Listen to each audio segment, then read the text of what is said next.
Yeah, you know, I was going to show you guys a demonstration of the really cool 2006 era adaptive cruise control that this car has, where it kind of changes speeds with the car in front, and then if that car changes lanes, it accelerates like mad and then slams on the brakes when it sees the next car. It's really funny. But I haven't had it out of first gear in the last half hour. First gear. Yeah. Well, we're gonna sit here stuck in traffic. I bet I could think of another stupid story to tell. You know, if you stick with this, the payoff at the end, when I show you the present I'm going to pick up, you'll probably be, well, you might be thrilled. You'll be entertained, hopefully. I don't know. I'm going to pick up something really cool. It's worth sticking around for. I don't know if it's worth the stupid traffic, but it's worth sticking around. Let's see, another good story. Chases. Let's see.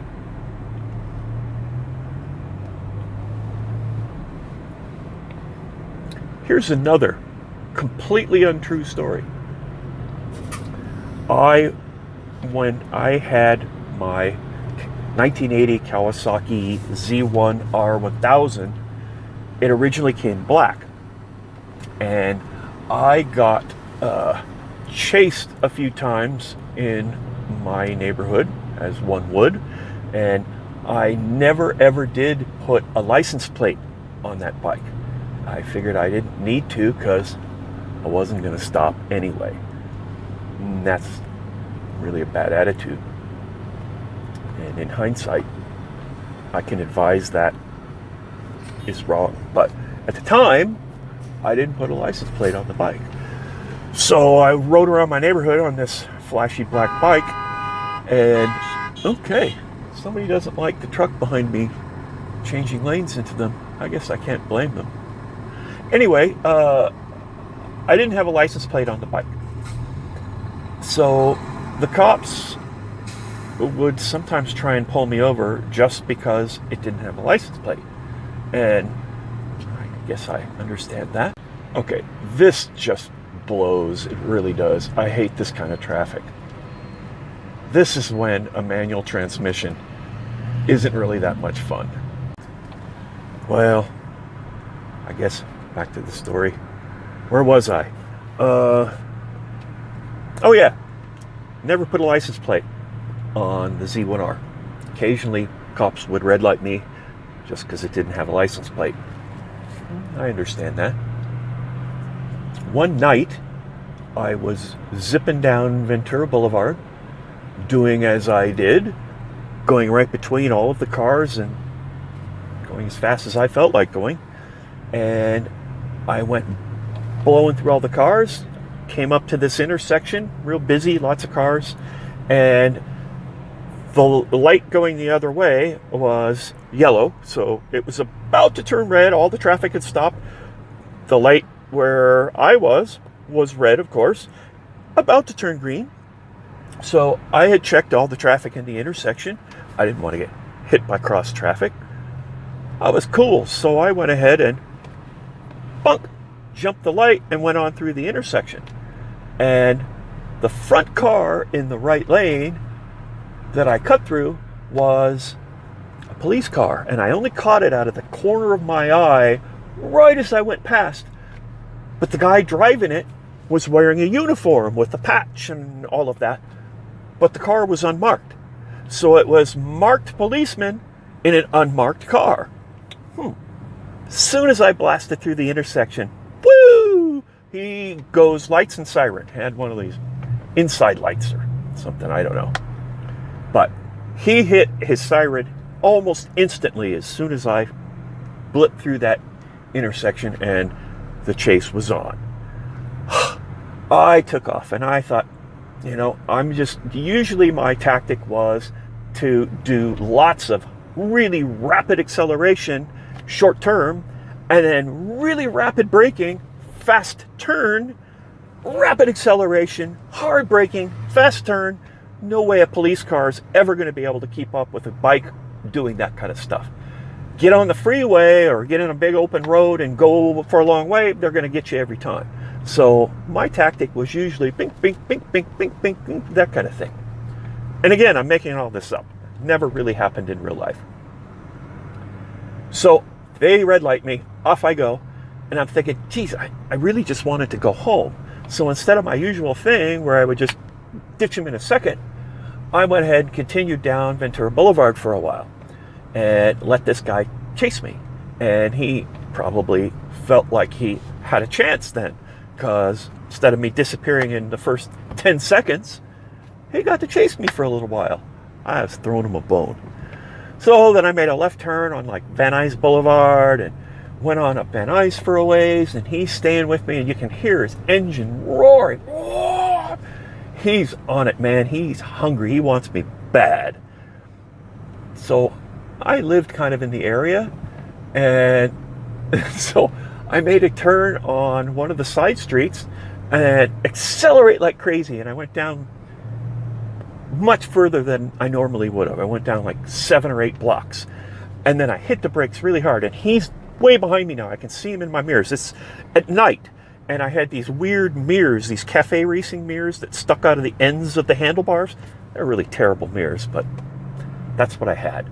So I look down in the mirror, and I can see him down with his lights, and he's coming up the street. So I hit the brakes 7 blocks down, and I go to make the turn, and there's all sorts of sand all over the road. I totally ate it. Slide into the sand. The bike's scraping and sliding. I was probably doing 15 or 20 or 30 or however fast you are going around a corner like that. The bike slides, sparks flying everywhere, shit breaks off. Crap! I run, and now you hear this cop car's coming. Siren's on. You start hearing his engine because he's getting closer. He's only a few blocks away now, and I can see him coming. He's boom! He's hitting the dips. Boom! He is coming. He thinks he's got me because he saw me crash. Shit! I picked the bike up real fast. Oh, my mirror broke off. I run over and grab my mirror, stick it between my legs on the bike, and I start it. I try to start it. Boom, boom, boom, boom, boom, boom, boom. Boom, boom, boom, boom, boom, boom, boom. Now, you know the cop can see me trying to start it because the headlight goes every time. Boom, boom, boom, boom, boom, boom. Boom, boom, boom, boom, boom, boom. Bike won't start. Shit. I'm screwed. It won't start. The cop's coming to get me. Crap. Okay. So I just kind of relaxed. Going to jail. And they're going to mess up my bike by impounding it. They're real rough with them when they impound them. Like, damn. I got away every other time. And now I'm going to get caught. Damn. Try it again. Nothing. Just relax and look at them. Slamming on the brakes, man. They're coming up. They're getting ready to hop out and probably point their guns at me. Down on the ground, whatever they were going to do. And I look over at the left handlebar, and my kill switch was in the off position. I went, oh, click, put it to run, hit the button, boom, boom, it starts right up. Look at the cops and smile. Boom, I'm still in the sand where I crashed. It was all over this. I don't know what happened. Didn't purposely do it, but did a big smoky burnout. Whoa! Off I went. They didn't chase me after that. They probably thought I was crazy and had waited for them on purpose or something. I don't know. Okay, again, that whole thing never happened. Big lie. I'm still sitting in traffic. I wanted to go on a road trip. This is not what I had in mind. I wanted stuff to be flying by. I wanted to show you the adaptive cruise control. And all I'm doing now is wishing it had an automatic transmission. And it's got to be really bad traffic for me to wish that. All right. I picked the worst day ever to go to Palmdale. It appears this guy's one of us. I'm going to end up driving all the way to Palmdale in first gear. Shit. All right. They cleared the crash. I didn't even see any debris or anything. It just suddenly cleared up. And here we go. Maybe we should play with the adaptive cruise control. I can't remember how to operate the adaptive cruise control. There's a little stalk on the left side of the steering column that has all sorts of different motions and buttons and things on it, and you can't see it really, and I can make the lights come on, but I really can't make it work. So I'm gonna have to read the owner's manual again. I had it working once, and it's really kind of cool. It's scary and cool all at the same time. If you're in traffic, it has sensors, and it can feel the traffic in the lane ahead of you, but it doesn't feel the traffic really in either of the other lanes. So if you have it set on, let's say 70, and traffic slows down to, let's say 40, and the car will slow down and pace with the traffic at 40. But then if you're in a lane where suddenly 3 or 4 cars in front of you all change lanes, and it doesn't see the car in front of you anymore, it hits it hard. It accelerates like boom, whoop, and even though there's cars in both lanes beside you, it'll take off and it'll try to do 70 when everyone else is doing 40. It's really terrifying. The first couple of times it tried to do that, and I had to override it really fast. Like, holy mackerel! Right when I'm feeling like, oh, I guess I can rely on this thing and relax and look at the scenery a little bit, it tries to kill you. Yeah, Tesla, you can keep your autopilot. And maybe I'm being too harsh with the Tesla autopilot. I had a rental car just a couple of months ago. I went on a trip to Europe, and in France we got this we did a little road trip in France, and it was against all advice. We rented a car in Paris and then drove it south, and the car we got was this Renault, and it was really cool. You don't get those in the US.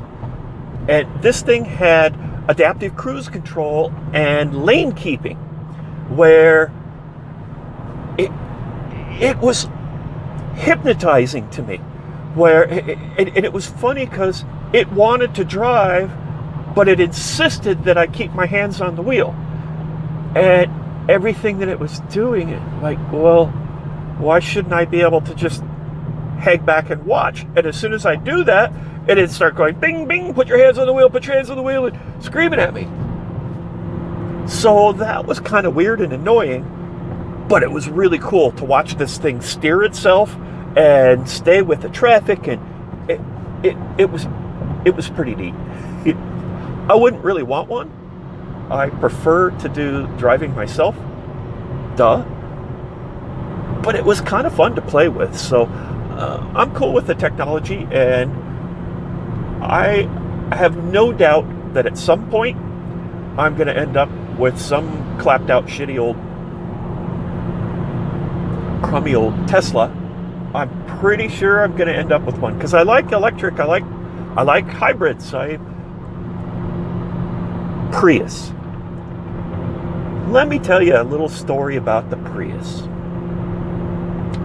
One time, I got my wife had a Chevy Tahoe, and she got rear-ended on the freeway, and it smashed the back bumper, and it kind of twisted the body a little bit where the hatch on the back wouldn't close, and the insurance company totaled it out. I figured the car was worth maybe $3,500 or something like that, and I think the insurance company gave us like $6,800 or something crazy, a lot more than I really thought it was worth. I was shocked. Oh, we're low on fuel. I was shocked at how much they gave us. Long story a little shorter, when the end of this deal was done, they totaled the car. I said how much to keep the car with a salvage title. The insurance company sold me back that Tahoe for $800. I don't have any friends at the insurance company. This is just what they did. $800? Hell yeah, I'll buy that thing back for $800. Got it back, spent a couple hours out in the garage with a come along and a big rubber mallet, and I was able to straighten out the back fender enough where the hatch closed again. And it looked pretty good. No paint, no nothing involved. Back bumper was another story. It was completely total, smashed up. It was a mess. Went on Craigslist. I found a bumper, just the shell, for $100. I took all of the bent up guts out of the wrecked bumper and used my torch and heated them up, hammered them on the anvil, straightened them all out as best I could, put them into the new bumper shell, stuck them on the car.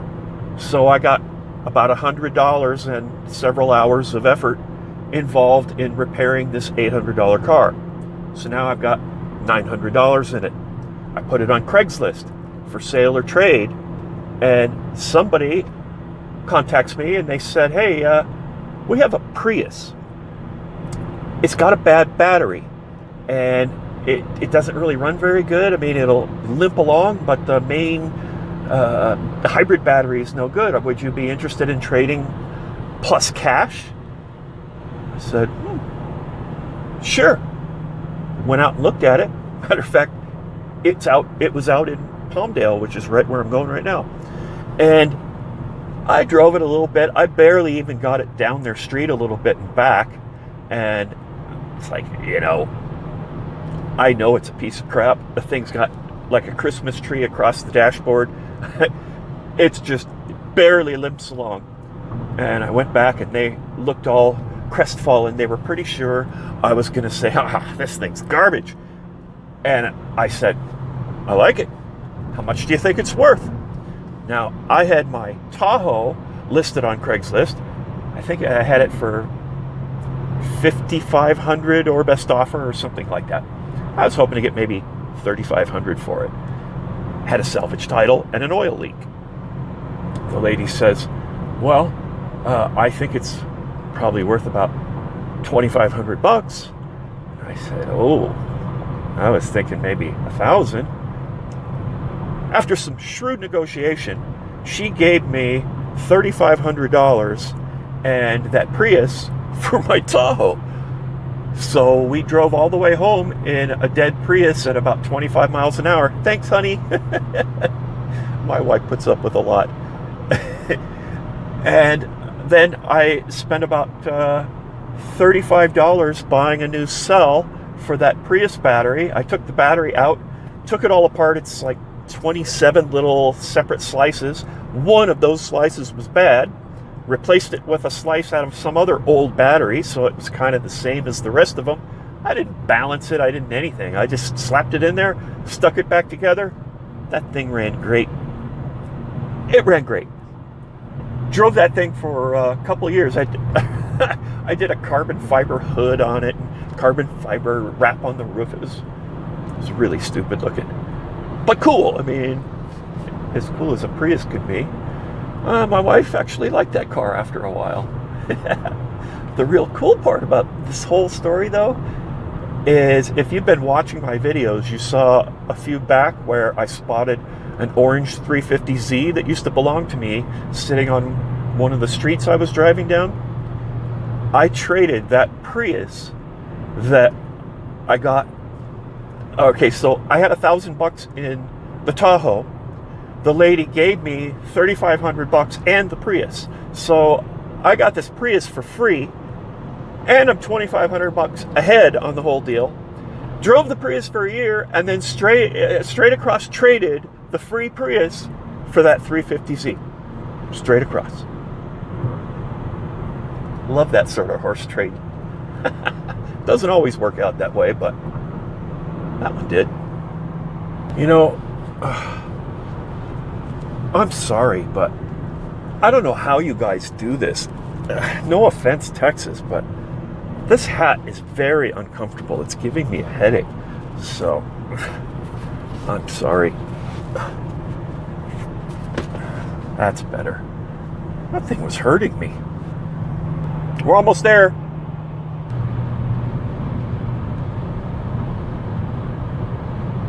Okay, it says we're about 4 minutes away. Mission accomplished. Oh boy, I don't know. You might be able to actually figure out what I've done by the sound. I don't know if you can really hear that, but 50 bucks doesn't go as far as it used to. The car's all fueled up, and I'm all fueled up. You might have noticed that the car got premium. Of course, I got regular. I got McDonald's. God, always reminds me how much I hate McDonald's. I shouldn't get McDonald's. This is a beautiful car.